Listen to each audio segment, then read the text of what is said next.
Yes, as we heard in the bulletin, a London student is thought to have been confirmed as one of the 27 meningitis cases linked to the outbreak in Kent. So far, 2 people have died in Canterbury area. Our reporter, Maya Wosley, joins us in the studio. Welcome, Maya. Bring us up to speed. Thank you, Maya. So, as we've been hearing, a lot of people are concerned about the situation when it comes to meningitis vaccines. And our reporter, Liv Nimmo, brings us more. Now, talks to try and end a row between tube drivers and their bosses are due to take place in the coming days.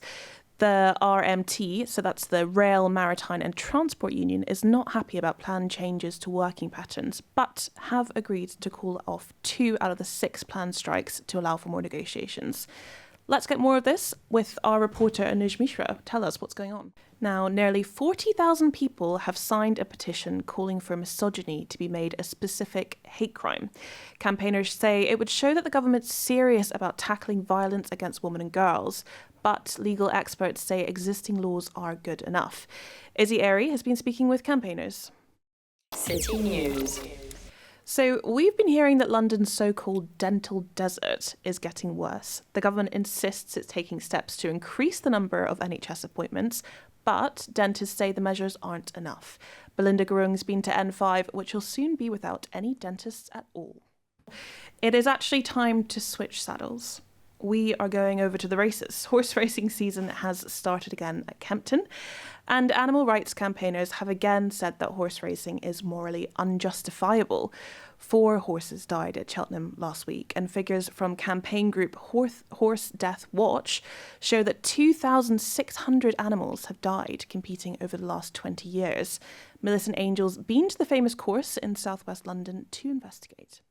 And further afield, Crystal Palace fans are heading to their match in Cyprus. They've been told to make sure they follow any instructions they get from local authorities.